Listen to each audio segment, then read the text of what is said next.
ज्योतिमठ के शंकराचार्य स्वामी अभिमुक्तेश्वरानंद सरस्वती ने रविवार को रामपुर पहुंचकर राम मंदिर निर्माण और उससे जुड़े वित्तीय व प्रशासनिक मामलों में लगाए जा रहे आरोपों की निष्पक्ष एवं स्वतंत्र जांच की मांग की। उन्होंने कहा कि भगवान श्री राम से जुड़े किसी भी कार्य में पूर्ण पारदर्शिता और जवाबदेही सुनिश्चित होनी चाहिए ताकि करोड़ों श्रद्धालुओं का विश्वास और आस्था अक्षुण्ण बनी रहे। रामपुर आगमन पर कांग्रेस के पूर्व विधायक संजय कपूर के आवास के सामने उनका स्वागत किया गया। इसके बाद मीडिया से बातचीत में शंकराचार्य ने राम मंदिर निर्माण से जुड़े विभिन्न मुद्दों पर अपनी बात रखी। उन्होंने कहा कि यदि मंदिर निर्माण या उसके वित्तीय प्रबंधन को लेकर किसी प्रकार के आरोप सामने आए हैं तो उनकी निष्पक्ष जांच कराई जानी चाहिए। उन्होंने कहा कि जांच का उद्देश्य किसी को दोषी ठहराना नहीं बल्कि सत्य को सामने लाना होना चाहिए, जिससे दूध का दूध और पानी का पानी हो सके। शंकराचार्य ने मंदिर निर्माण के लिए गठित समिति की संरचना पर भी सवाल उठाए। उनका आरोप था कि समिति में धर्माचार्यों और राम जन्मभूमि प्रकरण में मुकदमा जीतने वाले पक्षकारों को पर्याप्त प्रतिनिधित्व नहीं दिया गया, जबकि कुछ चुनिंदा लोगों को शामिल किया गया। उनके अनुसार समिति की कार्यप्रणाली को लेकर उठ रहे सवालों का समाधान पारदर्शी जांच से ही संभव है।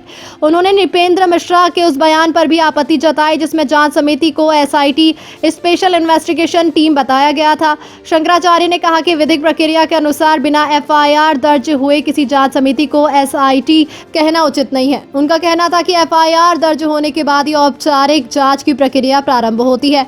शंकराचार्य ने यह भी कहा कि विवाद केवल चढ़ावे तक सीमित नहीं है बल्कि भूमि रजिस्ट्री, निर्माण सामग्री की खरीद, कथित कमीशन और चंदे के उपयोग सहित कई अन्य पहलुओं को लेकर भी सवाल उठाए जा रहे हैं। उन्होंने मांग की कि इन सभी बिंदुओं की स्वतंत्र, निष्पक्ष और पारदर्शी जांच कराई जाए ताकि वास्तविक स्थिति स्पष्ट हो सके। उन्होंने कहा कि यदि जांच में किसी भी प्रकार की अनियमितता सामने आती है तो उसके अनुरूप कार्रवाई होनी चाहिए। साथ ही यदि आरोप निराधार सिद्ध होते हैं तो इससे भी श्रद्धालुओं के मन में विश्वास और मजबूत होगा। उन्होंने जोर देकर कहा कि राम मंदिर केवल एक धार्मिक स्थल नहीं बल्कि करोड़ों लोगों की आस्था का केंद्र है, इसलिए उससे जुड़े प्रत्येक कार्य में पारदर्शिता, जवाबदेही और विश्वास सर्वोच्च प्राथमिकता होनी चाहिए। यहाँ तो निर्माण के परचेज में कमीशन है, यहाँ तो चढ़ावे में चोरी है, यहाँ तो चंदे में चोरी है, यहाँ तो चोरी ही चोरी है। तो केवल आप चढ़ावे की चोरी, चंदे की चोरी की केवल बात कर रहे हैं, बाकी बात क्यों नहीं कर रहे हैं? सब बात करिए और एक समेकित जांच करवाइए ताकि दूध का दूध, पानी का पानी हो सके।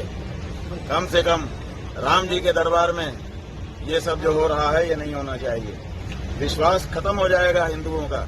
आपने जो कमेटी अपने विश्वस्तों की बनाई, धर्माचार्यों को हटा करके, मुकदमा जीतने वाले पक्षकारों को हटा करके, अब उस विश्वस्त कमेटी का काम लोगों को दिखाई देने लग गया है। आपने पहले से ही शंकराचार्यों को, धर्माचार्यों को क्यों हटाया था? इसीलिए तो हटाया था, इसीलिए तो अपने विश्वस्त लोगों को रखा था कि जो मन चाहे वो आप कर सकें। अब उसका बांधा फूट चुका है, इसलिए आपको अब इस बारे में समेकित जांच की जरूरत है।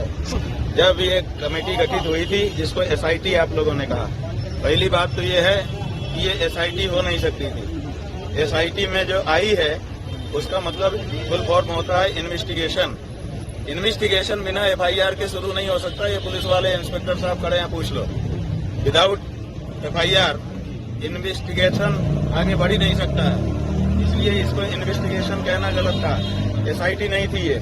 दूसरी बात यह है कि आपने कहा, नृपेंद्र मिश्रा जी ने कहा कि एसआईटी का गठन कर दिया गया है, योगी जी के निर्देशन में वो जांच करेगी। तो ये बताइए कि कोई भी कमेटी जो जांच के लिए बनाई जाती है, क्या वो किसी के निर्देशन में काम करती है? और अगर वो किसी के निर्देशन में काम कर रही है, इसका मतलब है कि वो स्वतंत्र नहीं है। और जांच तो स्वतंत्र ही होती है, स्वतंत्रता के बिना जांच नहीं होती है। इसलिए सब केवल खेल है, ये केवल टाइम काटा जा रहा है। उसके बाद कहीं न कहीं बम पटकेंगे, कहीं न कहीं कुछ ऐसा करेंगे, आपके कैमरे सब वहां जाएंगे और मामला टाइम फिस फिर से वही जहां का तहां हो जाएगा। स्वामी जी कल दो लोगों ने इस्तीफा दिया है, बात यह है कि दो लोगों ने इस्तीफा दिया।